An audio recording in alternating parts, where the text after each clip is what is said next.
Welcome to Humble Beginnings, the Undrafted Podcast. I'm your host, Roushell Hamilton Jr. On today's episode of the podcast, I'm going to talk about the Houston Texans.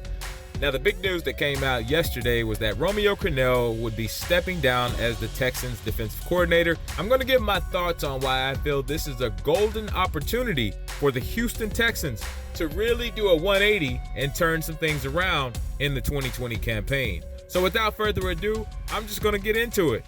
Now, it's been a rough week for Houston sports fans. First, the Texans, they go up to Kansas City. They blow a 24-0 lead against the Chiefs, and they get blown out 51-31. Now, we know all about the bull jive with the Astros and what they did, the MLB. They dropped the hammer on them, and rightfully so. And now we got the Rockets, who have lost 4 in a row, and they're trying to figure out how to right the ship and just get back to a top 3 seed in the West. Now, for Texans fans, I really feel bad for Texans fans because not only did they just suffer through one of the worst playoff losses in NFL history or in playoff history, now Texans fans have to watch their old offensive coordinator, Kyle Shanahan, have a shot to win the Super Bowl. And much to the chagrin of Texans fans, Bill O'Brien, it seems like he's getting more power instead of being in the unemployment line. Because I know that sounds crazy. Well, I ain't gonna say it sounds crazy. I know that sounds kind of funny, but at the end of the day, that's not funny at all. Most coaches would have been fired after that playoff loss. After a performance like that, most NFL coaches would not have survived that. But some way, somehow, Bill O'Brien is getting even more power in the Texans organization. But that's another story for another day. He and Jack Kirby, they made 2 moves recently that solidified said power when they fired Chris Olsen, the lead contract negotiator for the Texans, and they fired John Pagano, the outside linebackers coach. 2 moves that I 100% don't understand whatsoever. But hey, at the end of the day, it is what it is. Now, depending on which Texans fans you ask, there may be a glimpse of a silver lining in all of this. It was announced early yesterday morning that Romeo Crennel would not be returning as defensive coordinator in 2020. Now, in my opinion, this was the right move because the Texans, they ranked near the bottom of the NFL in key defensive categories. As I said on this podcast last week, in his time, Romeo Crennel was a defensive genius. But now it looks like the game has simply passed him by. That game against the Chiefs told you everything you needed to know about Houston's defense. They don't get much pressure on the quarterback, and their secondary is basically Swiss cheese. In that game alone, the Texans' defense gave up 351 yards through the air. Pat Mahomes was 23 of 35 in passing, 5 touchdown passes, 3 of which went to Travis Kelce, arguably the best tight end in the league. He alone had 10 catches for 134 yards. Now, check this out.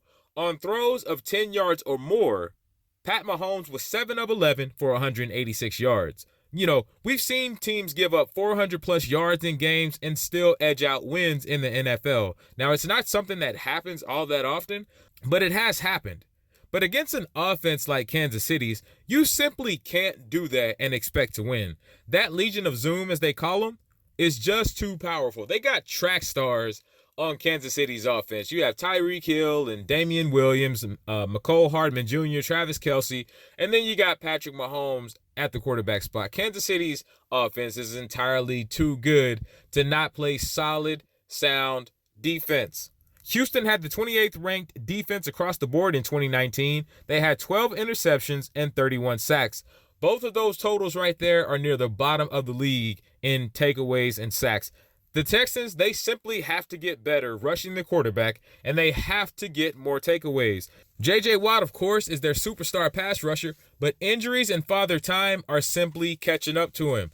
Now, don't get me wrong. Like I said on the podcast last week, J.J. Watt is still a solid producer, and he can still give you some good production out of games. He's just not the superstar J.J. Watt that we came to know and love over the years. But make no mistake, J.J. Watt is still a very good football player. Jadeveon Clowney, he's gone. He's up in Seattle after the offseason trade last season.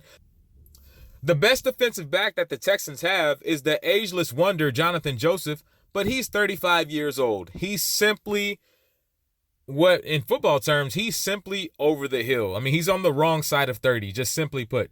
The Texans need a complete overhaul on defense, and with Romeo Crennel stepping to the side, getting a new defensive coordinator is the perfect time to do so. Now, you keep your core guys, of course, like J.J. Watt, Whitney Merciless, DJ Reader, even that Justin Reed cat, the young cat back there at safety. He's showing some promise. So with guys like that, you take your defense and you build it around them. So that begs the question, where do the Texans go for a new defensive coordinator? Now, reports say that they're leaning towards Anthony Weaver, the defensive line coach, to take the role. But for me personally, I think it would really benefit Houston if they would look outside and get some fresh ideas from somebody with no ties to the organization. So for me, here's some guys who I think would be some very good options to be the Texans' next defensive coordinator. First up, George Edwards, the former Minnesota Vikings defensive coordinator. He and the Vikings, they just went their separate ways after Kevin Stefanski got the head coaching job at Cleveland. George Edwards is simply available. Now, he was in Minnesota for 6 seasons as the defensive coordinator, and in those 6 seasons, the Vikings defense was consistently in the top 10 in multiple defensive categories, including sacks, quarterback pressures, and takeaways. Now, in the 2019 season, the Vikings defense ranked 6th in points allowed per game at 18.9. Check this out. Over the last few seasons, though, they ranked 9th in 2018 at 21.3, 1st in 2017 at 15.8 points allowed per game, 6th in 2016 at 19.2, and 5th in 2015 at 18.9 points allowed per game. The New England Patriots are the only other team to finish in the top 9 spots in points allowed per game the past 5 seasons. That's worked out pretty well for the New England Patriots, if you ask me. Now, under George Edwards, Vikings defensive end Danielle Hunter, their version of J.J. Watt basically, had 14.5 sacks in 2018 and 2019. Also in 2019, Viking safety Anthony Harris and Harrison Smith led all NFL safety tandems with 9 interceptions. The Vikings ranked 4th in takeaways with 31 total last season. Forcing turnovers will win you a lot of games in the NFL. Now, I don't know about you, but it sounds to me like Houston could use a guy like old George. He's 52 years old, so he's still pretty young in coaching terms. Younger guys, they tend to bring fresher ideas and perspectives, and that's huge in the ever-evolving NFL. The next guy that I think Houston should take a look at is just a short road trip up I-45 North in Dallas, Chris Richard, the passing game coordinator for the Cowboys. Now, he's most well known for constructing one of the best secondaries in NFL history, the Legion of Boom. They destroyed my Denver Broncos in Super Bowl 48, so bad to the point that even to this day, I will not discuss Super Bowl 48. Matter of fact, that secondary was so good, the Broncos actually copied that same formula for the 2015 defense that led them to the championship in Super Bowl 50. Richard was the defensive coordinator in Seattle that had that buzzsaw defense, and the last 2 seasons, he was basically the co-coordinator in Dallas. Now, he was given the title passing game coordinator, and Rod Marinelli had the defensive coordinator title. But Rod Marinelli went on record in saying that Chris Richard, he called a lot of the games, or he called a lot of the signals for the Dallas defense during his few seasons in Dallas. So that's why I say he was basically the co-coordinator in Dallas. Now, you talk about a coach that's got some fire to him. This dude right here is about as competitive and fiery as any NFL player. Check this out. Under Richard's leadership, the Seattle Seahawks defense allowed the fewest points in the NFL for 4 straight years. That is unheard of, especially in today's pass-happy, throw the ball all over the yard, air it out, air raid offenses in today's NFL. More recently, the Cowboys defense was also one of the best defenses in the league under Richard's leadership. Dallas finished 6th in the NFL in points allowed this season and 7th in yards. DeMarcus Lawrence, he became a breakout star, and Leighton Vander Esch and Jalen Smith, they both became household names in linebacker conversation. The secondary especially has Richard's fingerprints all over it. Case in point, a guy like Byron Jones, he went from just a guy at the safety position who had a lot of injury issues to a Pro Bowl cornerback. Anthony Brown became one of the best slot defenders in the league. Now, to give you a game example of Chris Richard's leadership on this defense, check this out. Chris Richard called the plays in the Cowboys' big Week 13 matchup against Drew Brees and the New Orleans Saints, and they held the Saints to 111 yards passing. 111 yards passing for Drew Brees and the Saints. That air raid type of offense that Sean Payton and Drew Brees have down pat, that is an amazing stat. And then on top of that, they held 5 other teams to under 200 yards passing in 2019. Now, does that sound like a guy that Houston could use at defensive coordinator? Because it sounds like it to me.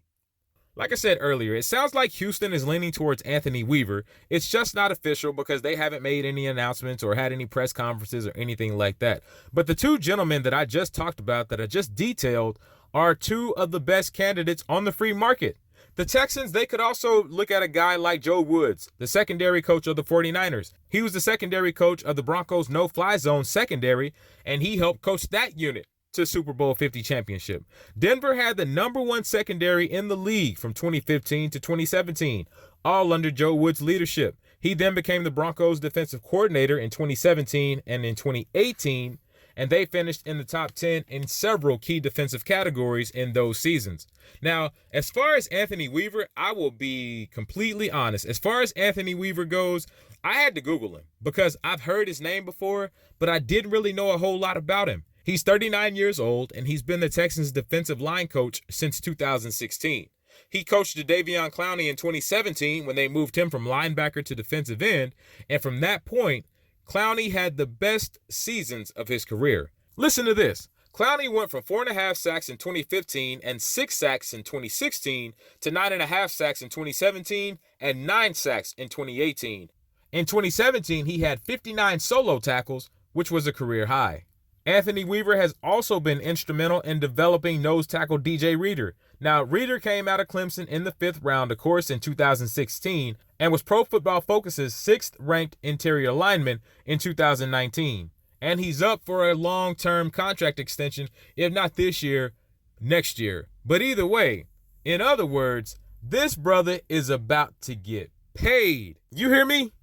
Now, it remains to be seen what all comes about, of course, with all the changes that have been going on in Houston, and only time will tell if all of these moves will help the Texans improve on defense.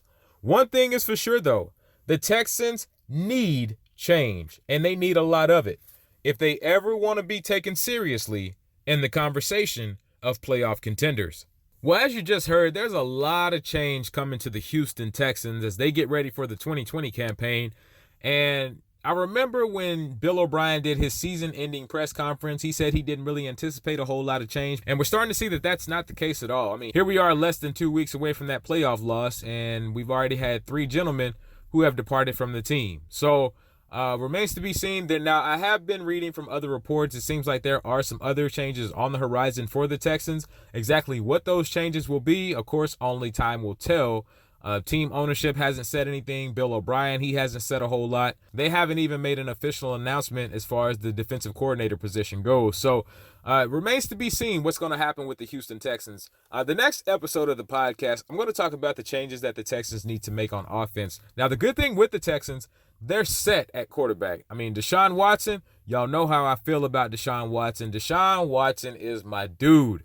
So I'm loving what Deshaun Watson is doing in Houston. I love how he's progressing every single year. And of course, there's some room for him to improve, but I love what I'm seeing from Deshaun Watson on a year-to-year basis. Now, the one thing that Houston can do to immediately help Deshaun Watson out and help their offense out as a whole is get a better offensive line. And I'll go into more detail about things that the offense can do to make some changes to make the Houston Texans even better on offense in the 2020 season.